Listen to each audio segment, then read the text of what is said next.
Alright, so let me tell you something that still doesn't feel real. Even now, someone built an entire drive-in movie theater on my land while I was out of town. Not like a fence 2 feet over the line. Not like a shed creeping past a boundary marker. I'm talking a full-blown, steel-framed, asphalt-poured, popcorn-selling, neon-sign glowing drive-in theater, right in the middle of my seed corn fields. And yeah, I tore it down myself. Every last piece of it. Now before you start picturing some angry farmer losing his mind, you gotta understand what that land actually is. I'm not growing your average roadside corn. This isn't sweet corn for summer barbecues. This is contracted seed corn, controlled genetics, isolated rows, timed pollination. Every single stalk is money, data, and liability all wrapped into one. 50 acres of it. You don't just mess up a corner and shrug it off. One contamination event, and you're talking about wiping out contracts, penalties, years of work. My west boundary runs along an old section line. Been there since the 1800s, carved into the map long before any of us showed up. Around here, you don't guess where that line is. You know it, or you find someone who does. It's not just property, it's respect. Nobody crosses it, nobody farms it, nobody questions it. At least, that's how it used to be. Then this guy shows up. Let's call him Darren Cole. Slick, loud, convertible driving type, the kind of guy who smiles like he's already sold you something you didn't agree to buy. He buys the old property next to mine. Cash deal, quick close, and within a week he's out there talking about his vision. Not farming, not leasing, not anything practical. No, he's building a nostalgic drive-in theater. Says he wants to bring back Americana, vintage films, retro signage, families under the stars, you know, the whole Instagram version of the 1950s. He rolls up to my place one afternoon, engine still ticking from the drive, leans on the door like he's posing for a magazine shoot, introduces himself like we're about to go into business together. I shook his hand, told him my name, told him exactly what I do, and then I told him where the boundary line is. Clear. Simple. No room for interpretation. That section road is the line. You stay on your side, I stay on mine, and we'll never have a problem. He nods, gives me that, yeah, I got it look, says he'll have his team verify everything. And then he's gone, gravel kicking up behind him like a scene transition. And honestly, I didn't think much of it. Guys like that, they talk big, but most of the time reality catches up to them before they do anything permanent. Then I left town. 13 weeks.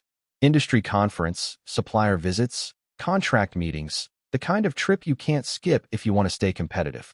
And the whole time, I'm thinking about yield projections, weather patterns, emergence rates, normal stuff. Nothing unusual. Until I got back. I remember turning down that stretch of road, same as I've done 1,000 times, just doing a visual check on the fields, and then I saw it. And I mean, I didn't just notice something was off. I froze. Like physically stopped the truck in the middle of the road because my brain couldn't process what it was looking at. There was a massive screen, had to be at least 70 feet tall, rising out of my field like some kind of monument. Rows of speaker posts lined up in perfect formation, cutting straight through what should have been clean, uniform research plots.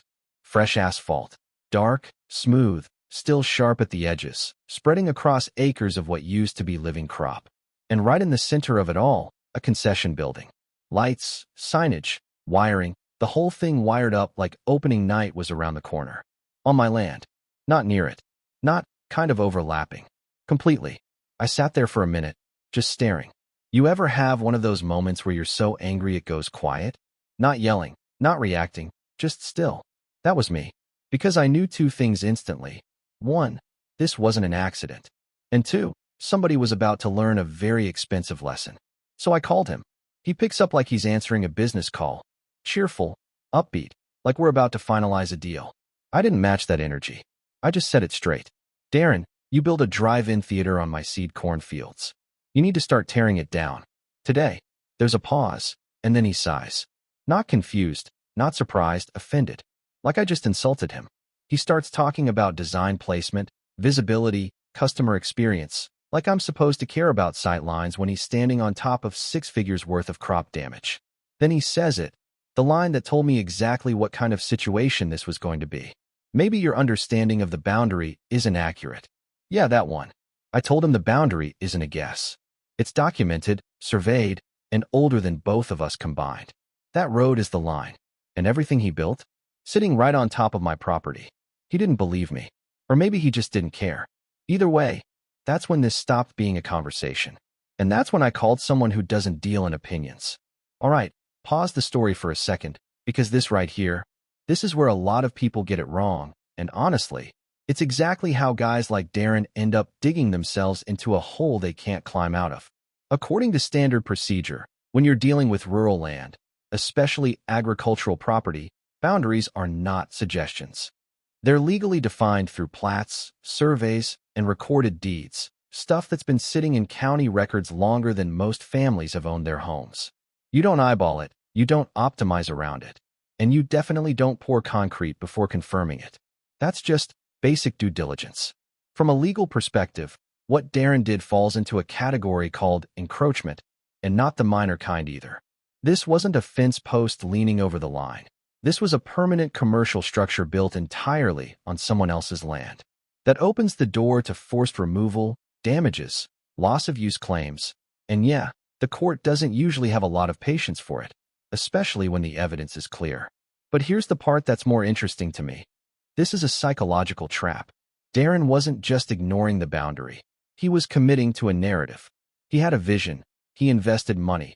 He built momentum. And once people start pouring time and cash into something, they stop asking, is this right? And start asking, how do I justify continuing? It's called escalation of commitment, and it makes people double down even when they're clearly wrong. And that's exactly what he was doing. Instead of stopping, he kept building. Now let's get back to what happened next. So I called in a guy named Russell Pike. Been surveying farmland longer than I've been alive. The kind of man who doesn't speak much unless he's absolutely sure. And when he is, you listen. No drones, no flashy tech, just old plats, steel tape, and instincts sharpened over 40 years of walking lines most people can't even see. He shows up early, before the sun fully burns off the morning haze, and we walk the boundary together. No drama, no assumptions, just methodical work. He pulls records from the county, overlays them with what's physically there, checks the markers that most people wouldn't even recognize, and after a few hours, he just nods. That quiet nod told me everything. Still, he went through the full process, documented measurements, cross-referenced historical data, verified alignment with the section road, and by the end of it, there wasn't a single inch of doubt left. The entire theater, every speaker post, every slab of asphalt, every bolt in that giant screen tower, sat squarely on my land. Russell drafted the notice the same day. Formal, clean, no emotion in it, just facts. Darren had 30 days to remove everything. Not negotiate, not adjust, remove. And for a minute there, I thought maybe, just maybe, he'd come to his senses. Yeah, that didn't happen. Instead, I get a letter. Not from Darren, from a law firm. You know the type, polished language, heavy formatting, reads like it smells expensive. They weren't apologizing. They weren't acknowledging fault. They wanted to buy the land. Just like that. As if this was some unused patch of dirt I'd be happy to flip for the right price. As if 50 acres of controlled seed production, contracts, isolation zones, genetic integrity, could be replaced with a check and a handshake. I remember reading that letter twice, not because I didn't understand it, but because I couldn't believe the mindset behind it. They thought this was a negotiation. It wasn't. So we declined. Clean and simple. No counteroffer. That's when things escalated. Russell filed the agricultural conversion claim, basically putting on record that productive farmland had been illegally repurposed. And while that process started moving through the system, Darren did something I still don't fully understand. He doubled down. More paving. More installations. Advertising started showing up, local radio, flyers, social media. Grand opening, classic movie nights, a new community experience. I drove past one afternoon and saw families already pulling in, checking the place out like it was some kind of attraction. Kids running around where my test plots used to be. And I just sat there in the truck again, same quiet anger as before, but heavier this time. Because now it wasn't just a mistake, it was deliberate. I called him one more time. Not to argue, just to make sure he understood exactly where this was going. He sounded relaxed, confident. Said his attorney advised him to keep moving forward until a judge ruled otherwise. that stopping now would signal weakness. That phrase stuck with me. Because what he called weakness, I called common sense. 20 weeks later, we got in front of a judge. Now this part matters. The judge, let's call her Judge Holbrook, grew up on a working farm. Not hobby farming, not weekend acreage, real agriculture. The kind where land boundaries mean survival, not just paperwork. She didn't rush. She reviewed everything: survey data, historical plats, photographs, timelines. And when she spoke, there wasn't any of that vague legal language people expect. It was direct. The theater was built entirely on my property. No ambiguity. No shared fault. No compromise. Darren had 32 days to remove every structure. If he didn't, I was authorized to do it myself and bill him for the cost. 32 days. That's more than fair. Honestly, it was generous. So I waited. Day 1 passed. Nothing. Day 10. Still operating. Day 20. They're running ads like nothing's changed. And then, opening night. Yeah, cars lined up, lights glowing, people laughing, movies playing, all sitting on land a court had already confirmed wasn't his. At that point, I stopped trying to understand it. Day 32 came and went. No action. So on day 33, I acted. Before sunrise. Quiet, cold morning.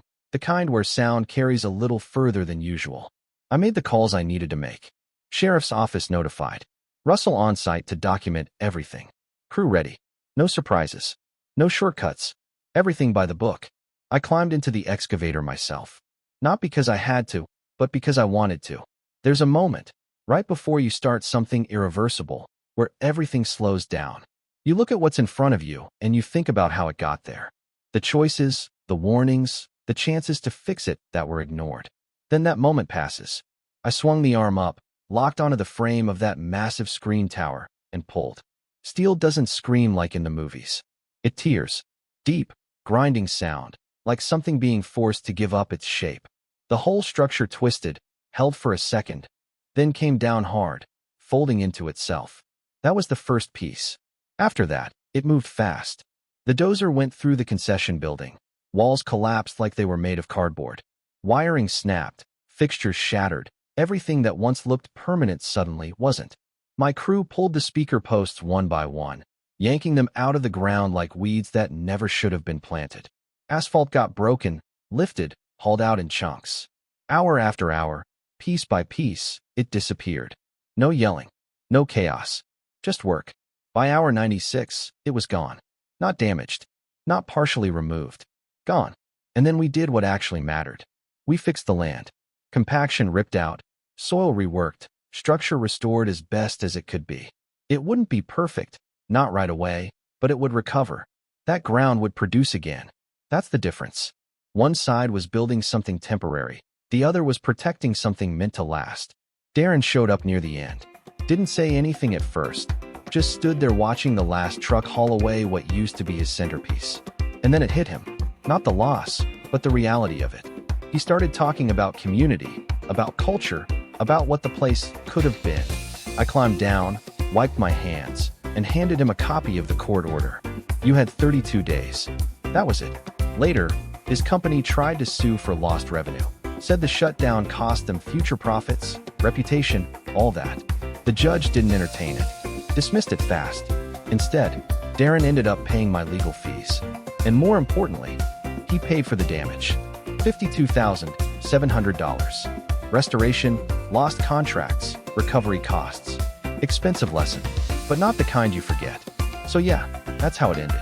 No big speech, no dramatic apology, no handshake moment where we suddenly understand each other. Just paperwork, consequences, and a field that had to be rebuilt one pass at a time. And if you're wondering whether it was worth it, yeah, it was. Not because I enjoyed tearing something down, but because letting it stay would have meant something a lot worse. See, the thing people miss when they hear a story like this is they focus on the spectacle, the excavator, the collapsing screen, the revenge angle. But that's not what this was. This was boundaries. And I don't just mean property lines. I mean the invisible rules that keep things from falling apart when nobody's watching. The lesson here is, respect doesn't usually disappear all at once. It erodes. Slowly. One assumption at a time. 1. It's probably fine, decision stacked on top of another until suddenly you're standing on land that was never yours, wondering how things got so far. From a legal perspective, this situation was actually pretty straightforward. Clear title, verified survey, documented encroachment. The system worked the way it's supposed to. But here's the part nobody tells you. The law doesn't stop people from making bad decisions. It just decides who pays for them afterward. And if you're the one cutting corners, ignoring warnings, or trusting your vision more than reality, that bill can get real heavy, real fast. And honestly, this kind of thing isn't limited to farmland. You see it in neighborhoods, in HOA disputes, in property line arguments between neighbors who used to wave at each other every morning. Somebody builds a fence too far, extends a driveway, plants trees over the line, and instead of checking first, they assume. Or worse, they hope nobody notices. This is a psychological trap. People convince themselves that effort equals ownership, that because they've invested time, money, emotion, they somehow earn the right to keep going. But reality doesn't work like that. Boundaries don't care how passionate you are. They don't move just because your plan looks good on paper. And once you cross that line, literally or figuratively, you've got two choices. You stop, admit it, fix it early, or you double down and hope the consequences never catch up. Darren chose the second option. And here's the uncomfortable truth. A lot of people would have done the same thing. Not because they're bad, but because backing out feels like losing. Especially when other people are watching, when money's already spent, when pride gets involved. Walking away early feels small, quiet, embarrassing. But you know what's actually worse? Standing there on day 33, watching everything you built get legally torn down because you refused to step back when you still had the chance. That's not strength. That's stubbornness dressed up as confidence. The lesson here is, do the boring work first. Verify boundaries. Check records. Ask questions that feel unnecessary. Because the moment you skip those steps, you're not being bold, you're gambling. And you might not even realize what you've put on the table until it's already gone. And if you ever find yourself in a situation where something feels off, where the facts don't fully line up with what you want to believe, pause. That hesitation, that's not weakness. That's your brain trying to save you from making a very expensive mistake. Because at the end of the day, land doesn't argue. Records don't care about your plans. And reality always shows up eventually, whether you're ready for it or not. So yeah, if there's one thing I'd leave you with, it's this: know where your line is. Literally, figuratively, legally. And once you know it, respect it. Everything else is negotiable. That isn't. Now I'm curious, what would you have done? Would you have stopped when the notice came in? Or would you have pushed forward like Darren did?